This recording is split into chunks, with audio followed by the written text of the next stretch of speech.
Olá, florescer, florescendo. Ainda no capítulo 1, estamos aqui para falar sobre fé, entendimento e sentidos. Ontem, na primeira parte, falávamos sobre a filosofia dos antigos gregos e paramos justamente em Plotino, que diz que o ser espiritual está dentro do homem. É o seu eu mais profundo, e a sua salvação consiste em descobri-lo e realizá-lo através de uma experiência interior, que Plotino realizou na sua vida, ensinou aos seus discípulos e descreveu nos tratados. E aí eu falava da importância das entrelinhas, do rodapé. Todas essas indicações são muito válidas para que ocorra o maior entendimento dessa inteligência que tanto buscamos. E hoje, partindo já para os padres da igreja, caminhamos um pouquinho, nós vamos falar do nous como intelecto. Então, eu trouxe aqui uma representação. Essa representação são potes. Nós temos aqui um pote vazio. Nós temos aqui essas bolinhas de chocolate, também no chocolate branco. Também temos aqui no chocolate amargo e aqui no chocolate ao leite. Então, nós vamos determinar aqui o branco como a fé, o chocolate amargo como o entendimento e o chocolate ao leite, os nossos sentidos. Aquilo que nos deliciamos. Ele é mais apetitoso. E todo o entendimento daqui para frente fica a respeito dessa tríade: fé, entendimento e sentidos. Na página 24, falou-se muito sobre a fé é uma preparação para o entendimento daquilo que se acredita. Ela purifica a mente. De si mesmo, o ato de fé consiste na submissão à autoridade da palavra divina e já remédio contra o orgulho e dispõe a vontade a não perturbar a inteligência na procura da verdade. Então, o primeiro que temos que ter é a fé. É ela que vai nos mover. Além disso, estando concentrada numa verdade, a atenção da mente liberta os olhos espirituais das seduções, dos sentidos e da imaginação. Então, caro leitor, cara leitora, se somos esse pote vazio, o nosso primeiro entendimento, nosso primeiro passo é sabermos que temos a fé. Porque é essa fé que vai nos encaminhar para o entendimento. Mas esse encaminhamento para o entendimento, ele só vai ser possível quando dominarmos os nossos sentidos. Então nós temos aqui os sentidos que são mais apetitosos, esse chocolate ao leite que está mais próximo daquilo que é muito doce. Ele, com a fé, ele vai chegar ao entendimento. O entendimento não é amargo, mas é um caminho árduo. Um caminho que se tem que volver muitas vezes. A nossa razão, segundo os padres da igreja, ela requer de nós cada vez mais uma exigência. E essa exigência é aquilo que São Tomás de Aquino falava.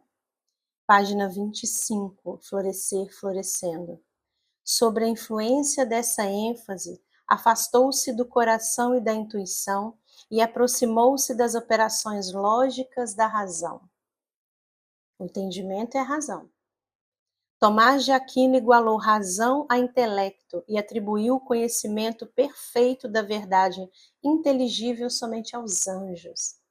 Aí tem um entendimento dele belíssimo, que eu vou deixar para que vocês possam também fazer essa leitura ao final da página 25. E aonde olhamos sobre esse foco, esse ser humano que está aqui, ó, completo, ele tem a fé, ele tem o domínio dos sentidos, porque ele busca o intelecto, nós vamos para a página 26, aonde olhamos para a inteligência, que chamamos de nous, lá no antigo grego, nos filósofos, como patrimônio do ser humano e passamos a compreender a realidade dotada de sentido na sua implicação moral. A etapa seguinte é a que nos introduz no pensamento moderno sobre a subjetividade como fenômeno original. O foco é colocado no centro existencial do homem como individualidade radical. Cada um traça seu caminho. Cada um vai trilhar a sua jornada nessa fé, no entendimento, na sua busca. E, falando propriamente do entendimento, ele perpassou por caminhos também de aprofundamento.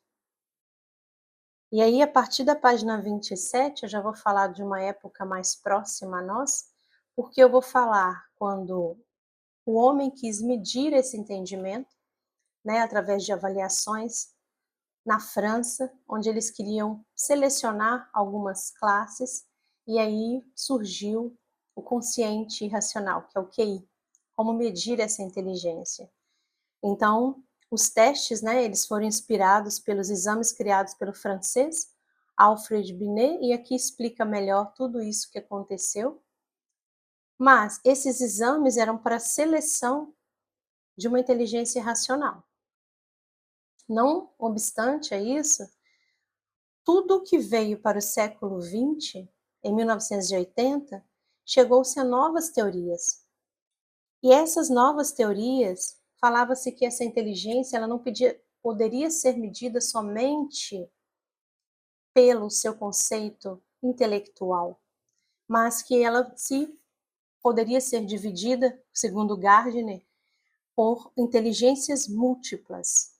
Então, cada um tinha o seu desenvolvimento dentro desse intelecto.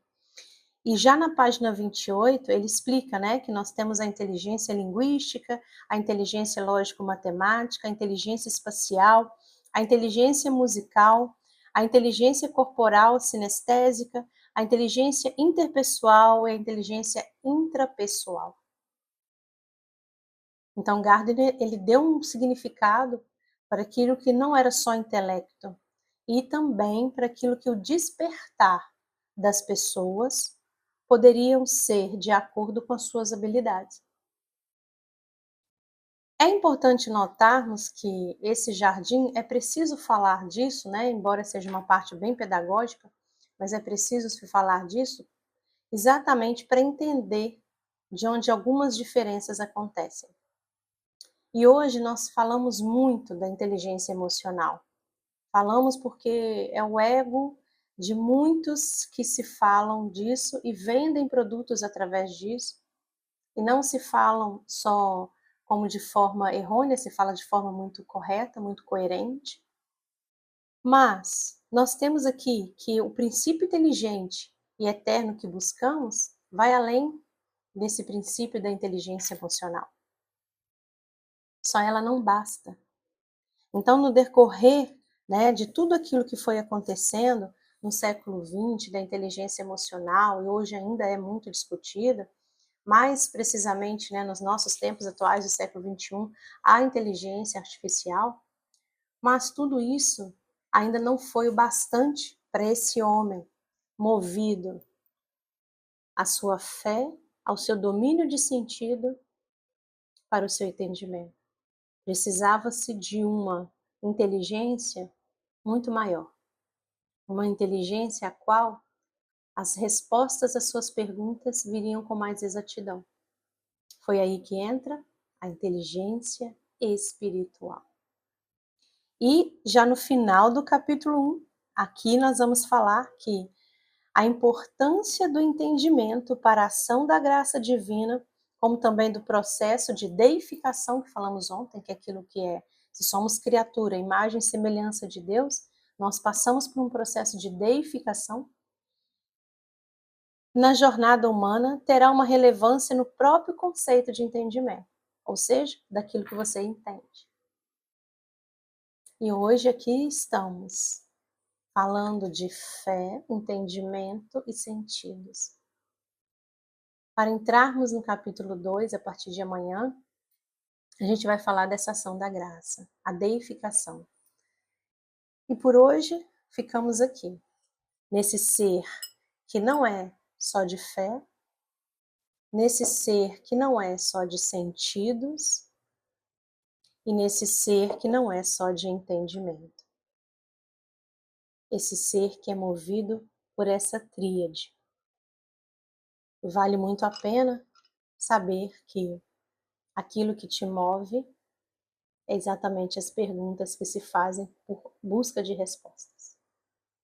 Aceita uma balinha? Muito boa.